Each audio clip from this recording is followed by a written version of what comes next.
Welcome back to our JavaScript tutorial series.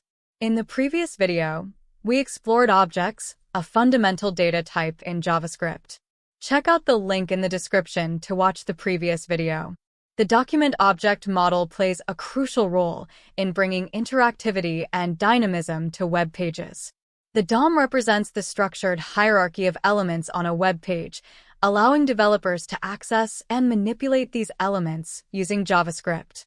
We'll explore various techniques and methods to select, traverse, create, modify, and interact with DOM elements with a to-do application. In this to-do application, I have already added a title, input box, and a container to display the list of to-dos. I have also added some CSS here. Let's move on to the JavaScript. Here, we first grab references to the elements we need to manipulate using the getElementById.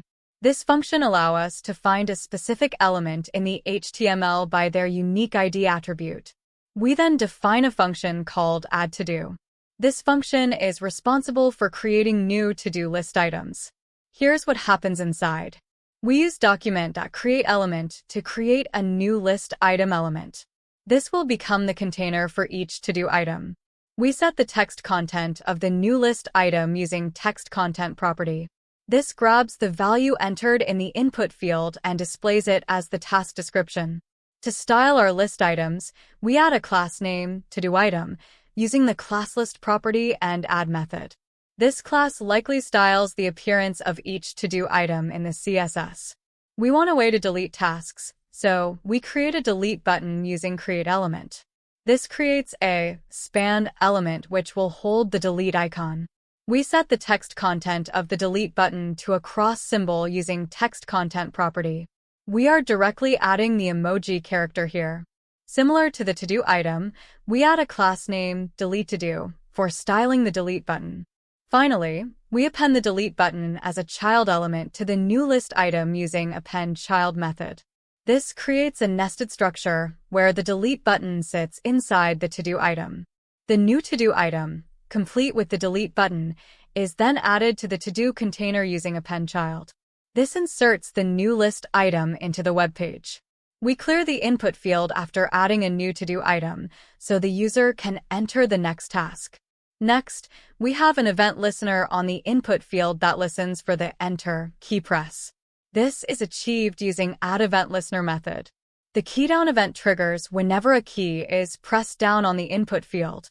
The function passed as an argument checks if the pressed key is enter, using if condition.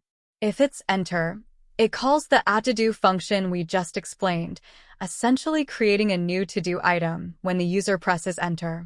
Another event listener is added to the to-do container. This one listens for clicks. When there's a click inside the container, the function checks what element was clicked using the target property.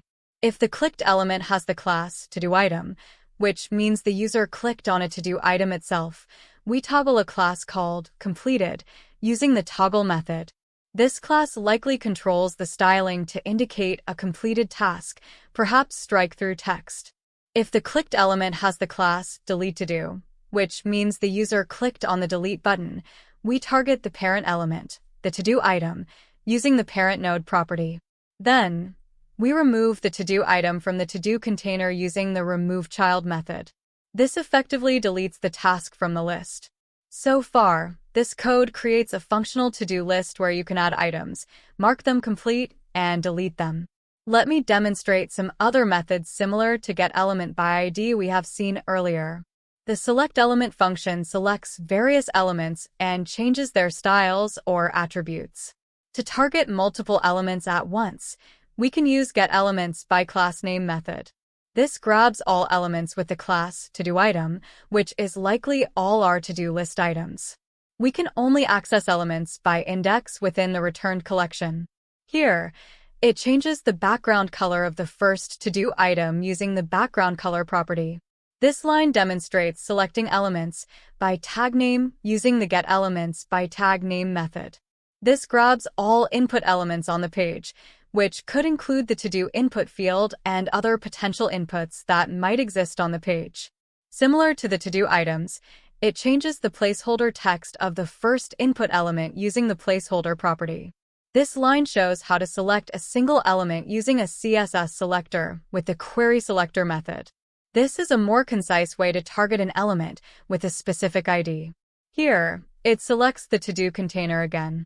It changes the border style of the container using the border property. To manipulate a collection of elements more dynamically, it uses query selector all method. This grabs all li elements, which again likely represents all our to-do list items. It loops through the list of elements using a for loop. Here, it skips the first two elements and changes the text color of the remaining elements using the color property. The element tree function is similar but dives a bit deeper into the DOM structure. First, we select the first to-do item using the getElementsByClassName method. Then, it grabs the parent node of the selected to-do item using the parent node property. The parent node is the container that holds this specific to-do item. It retrieves all the child nodes of the parent container using the child nodes property. Child nodes can include various elements and text within that container. It loops through all the child nodes using a for loop and changes their text color to white using the color property.